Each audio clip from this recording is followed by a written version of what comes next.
Assalamualaikum warahmatullahi wabarakatuh. Halo kawan, jumpa lagi di Mitra Pertanian Channel ya. Gimana kabarnya di awal tahun 2024 ini? Semoga apa yang kita rencanakan dan apa yang kita harapkan di tahun 2023 yang lalu bisa terwujud di tahun 2024 ini. Tak lupa selalu saya doakan agar kita semua selalu diberi kesehatan jasmani dan rohani, diluaskan pintu rezeki, dilancarkan usahanya, dan yang paling utama kita semua dipermudah dalam segala urusan. Sekarang hari Kamis tanggal 4 Januari tahun 2024, dan ini update perkembangan terbaru cabai rawit kaliber di usia 101 hari setelah tanam, 1 hari setelah dilakukan pemupukan kocor susulan di masa pembuahan. Di usia 100 hari setelah tanam adalah pemupukan yang ketiga di masa generatif. Pemupukan yang pertama di usia 65 hari setelah tanam, dan pemupukan yang kedua di usia 85 hari setelah tanam.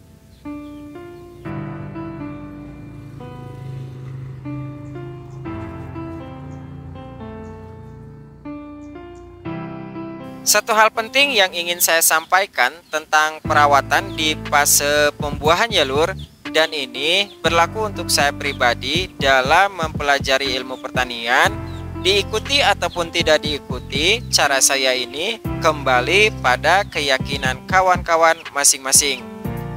Ketika tanaman dalam fase pembuahan produktif, usahakan jangan dilakukan pemupukan kocor maupun tabur dengan pupuk NPK terlalu berlebihan. Biasanya, jika fase pembuahan digunakan pupuk NPK terlalu berlebihan, akan terjadi 4 faktor. Faktor pertama, bunga dan buah akan terjadi kerontokan. Faktor yang kedua, tiba-tiba tanaman terkena layu fusarium maupun layu bakteri, padahal buah sedang produktif. Faktor ketiga, adanya serangan patek yang tiba-tiba menyerang.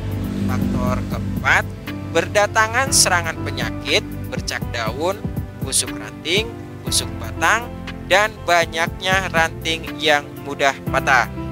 Dari keempat faktor tersebut disebabkan oleh berkembang biaknya jamur, bakteri, dan patogen pada lahan. Semakin banyak kita memberi pupuk NPK, maka akan semakin cepat dan semakin banyak bakteri, jamur, patogen berkembang biak pada lahan. Karena pupuk kimia, khususnya unsur hara nitrogen, adalah makanan bagi para jamur, bakteri, dan patogen. Itulah alasan teknik yang saya lakukan untuk pengocoran 90% lebih banyak menggunakan pupuk organik, 10%-nya pupuk kimia. Itu pun dengan dosis yang sangat kecil. Dosis yang diberikan lebih kecil supaya pupuk langsung diserap sesuai kebutuhan tanaman dan tidak meninggalkan sisa.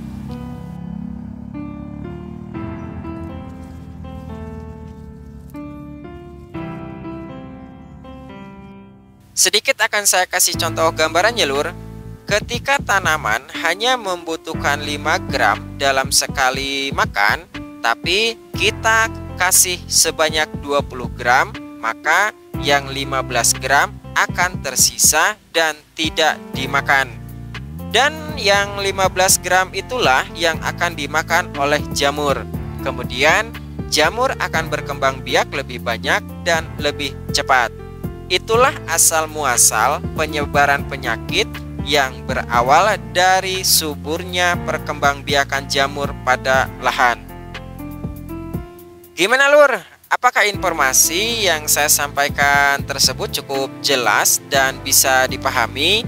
Setuju ataupun tidak setuju atas teori yang saya sampaikan? Jangan lupa tulis di kolom komentar. Benar ataupun tidak benar, itu semua kembali pada keyakinan kita masing-masing. Karena setiap petani memiliki pandangan, pengalaman, dan pengetahuan masing-masing.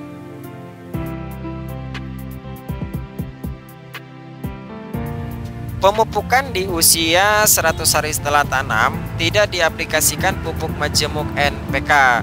Saya aplikasikan asam humat untuk meningkatkan kesuburan tanah dan kesehatan tanaman, pupuk organik Jakaba dan POC untuk menyuplai kebutuhan unsur hara makro dan mikro, pupuk Hayati Anpus sebagai pengurai unsur hara, pengendali penyakit, melindungi dan mencegah perakaran dari serangan jamur, bakteri, dan patogen, dan pupuk kalsium untuk menetralkan pH tanah dan mencegah kerontokan. Baik lur ya, sebelum dibahas lebih lengkap dari dosis yang digunakan, baiknya simak dulu cuplikan berikut ini.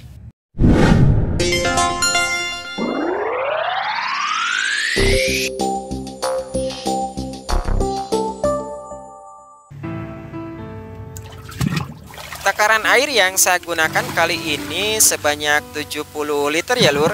Nanti akan saya jelaskan untuk takaran pupuk tiap 20 liter. Di usia 100 hari setelah tanam, saya aplikasikan pupuk organik Jakaba sebanyak 1,5 liter. Ada teknik khusus yang saya lakukan sebelum Jakaba ini digunakan.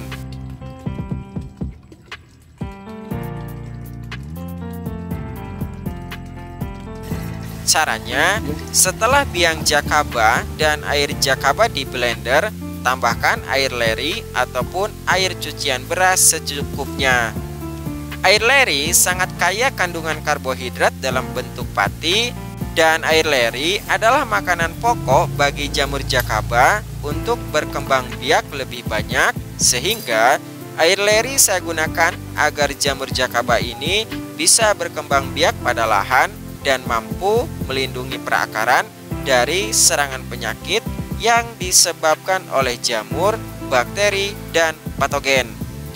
Jakaba pada umumnya hanya kaya kandungan fosfat dan nitrogen, tapi Jakaba yang saya buat memiliki unsur hara makro dan mikro yang lengkap, seperti kalium, magnesium, mangan, dan kalsium. Untuk kawan yang baru bergabung di channel ini, silahkan simak cara pembuatan jamur Jakaba Super di link ini. Dan salam hormat dari saya untuk Bapak Junaidi Said sebagai orang pertama penemu jamur Jakaba. Semoga Bapak Junaidi selalu diberi kesehatan jasmani dan rohani dan diperluas pintu rezeki. Selain Jakaba, saya gunakan juga pupuk organik cair yang saya buat dari 100% bahan-bahan organik yang digunakan khusus untuk fase pembuahan. Pupuk organik cair ini bukan kaleng-kaleng ya lur, karena sudah difermentasi berbulan-bulan. POC ini sudah lama saya gunakan dan hasilnya sangat bagus untuk memacu pembungaan, melebatkan bunga dan buah, dan mencegah kerontokan, karena POC ini tinggi unsur kalium dan magnesium. Bahan-bahan yang saya gunakan dalam pembuatan POC ini diantaranya air kelapa, telur ayam kampung, susu fermentasi, pisang, dan beberapa bahan-bahan organik lain yang saya tambahkan.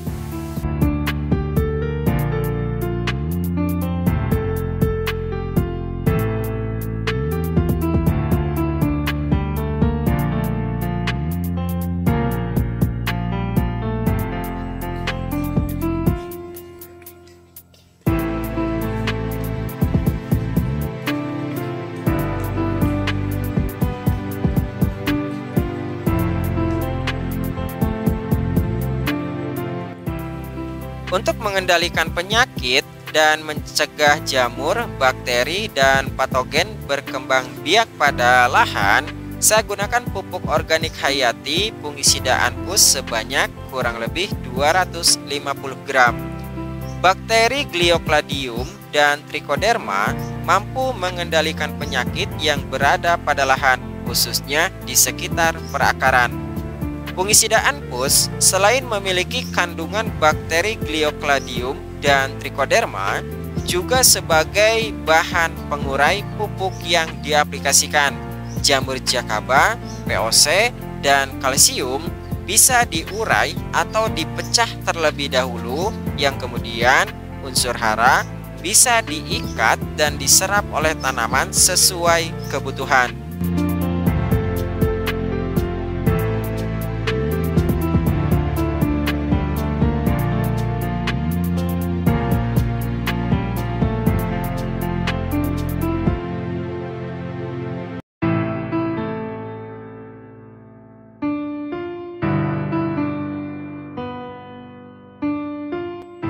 Kemudian, untuk meningkatkan kesuburan tanah dan kesehatan tanaman, saya gunakan zat organik tanaman asam humat sebanyak kurang lebih 250 gram.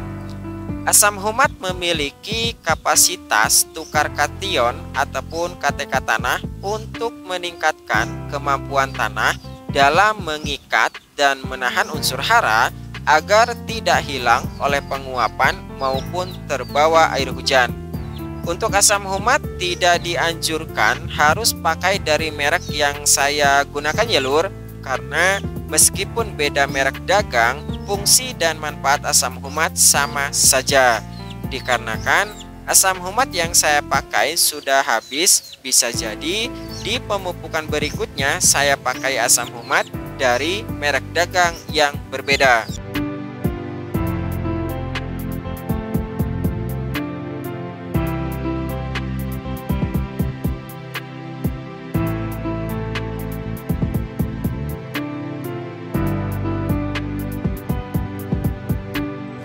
Lalu untuk menetralkan pH tanah agar tidak drop, saya gunakan kalsium dalam bentuk tepung sebanyak 1 kg. Dosis kalsium sengaja saya gunakan lebih banyak karena mengingat sekarang sudah memasuki musim hujan aktif, hujan turun hampir setiap hari. Di musim hujan pH tanah sering drop karena kurangnya pasokan sinar matahari yang mengakibatkan tanah menjadi basah dan lembab. Ketika pH tanah drop, maka efeknya imun tanaman menjadi lemah. Di saat imun tanaman lemah, maka tanaman akan lebih mudah terserang penyakit.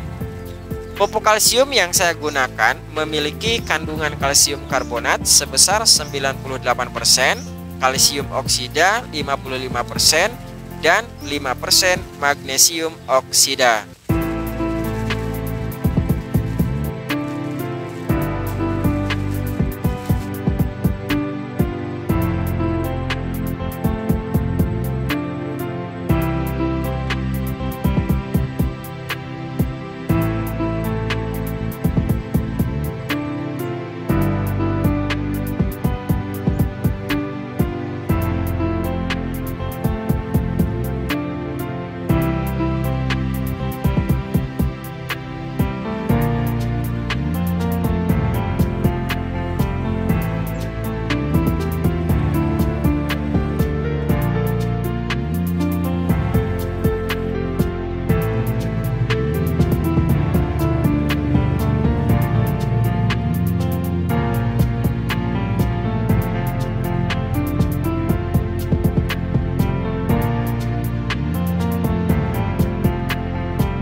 Baik lur ya, mungkin informasi pemupukan kocor susulan di usia 100 HST masa pembuahan produktif cukup jelas ya.